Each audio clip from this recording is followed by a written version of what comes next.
సుమన్ టీవీలో మీ personal and business promotions కోసం కింది నెంబర్కి కాంటాక్ట్ చేయండి.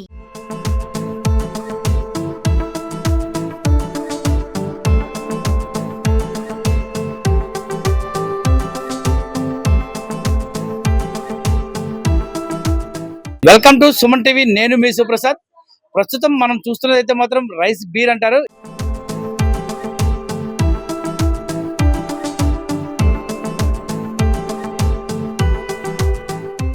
గిరిజనులు ఎంతో ఇష్టంగా తాగే ఒక ద్రావణం వంటిది. అయితే దీన్ని వైన్ అని కూడా, గిరిజనుల రైస్ వైన్ అని కూడా అంటూ ఉంటారు.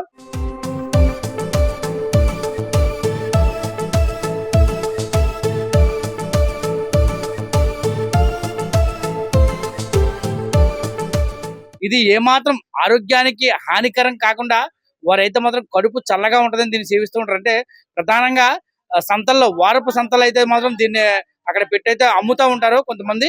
అయితే ఇది సుదూర ప్రాంతాల నుంచి కొండలపై నివసిస్తున్న గిరిజనులు అయితే మాత్రం ఇక్కడ వారు పండించిన పంటలను అయితే మాత్రం ఈ సంతలకు తీసుకొచ్చి ఇక్కడ అమ్మి వారు కావాల్సింది ఇక్కడ నుంచి కొని పట్టుకెళ్లే తరుణంలో అయితే మాత్రం వారు కాలినడకన వస్తారు కనుక వారు మళ్ళీ అంతే ఎనర్జీగా ఆ అటవీ ప్రాంతంలోకి వెళ్ళాలంటే మాత్రం ఖచ్చితంగా వీరైతే మాత్రం దీన్ని సేవించి వెళ్తూ ఉంటారు. ఈ బియ్యం వండేసి ఇది బుడుకల్లాగా చేస్తారండి.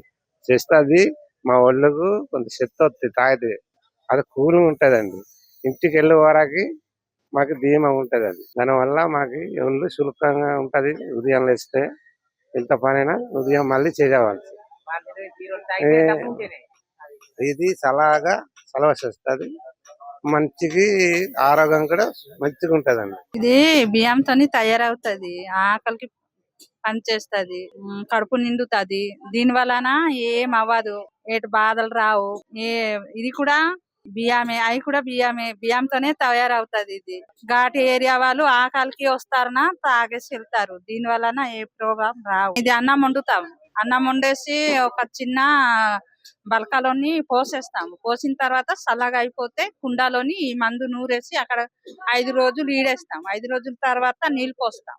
అంతే, దీనికి ఏం ప్రాబ్లం ఉండదు. నిత్యం మనం తినే ఆహారమైన అన్నాన్ని అయితే మాత్రం ఉడికించి 5 రోజుల పాటు దాన్ని పొలయబెట్టి దాంట్లో ఈ చిత్రమూలిక అని చెప్పేసి అడవిలో సేకరించిన వేళ్ళని అయితే మాత్రం దీన్ని గుండ కింద చేసి అయితే మాత్రం దాంట్లో వేసి ఆ అన్నాన్ని అయితే మాత్రం గట్టిగా నీళ్ళతో పిండడం వల్ల ఆ నీరు, అంటే ఇది మజ్జిగ టైప్ లో అయితే ఉంది, ఆ మజ్జిగ టైప్ లో అయితే మాత్రం ఒక ద్రావణం వస్తుంది.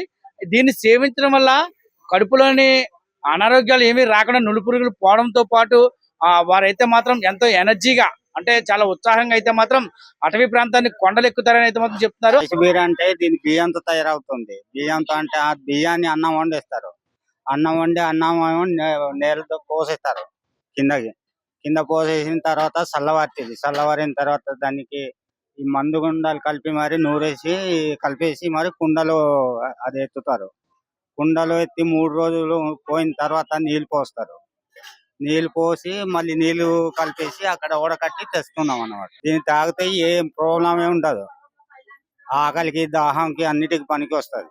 మన ఊరి దూరం కదా చూడు, అట్టలు దొరికితే పోతాము, అట్టలు దొరకపోతే మాకే నడక బాధ. ఇది తాగితే నడిచొచ్చా? ఇళ్ళగా తాగుతారు, అంతకు వచ్చేసి అంటారు.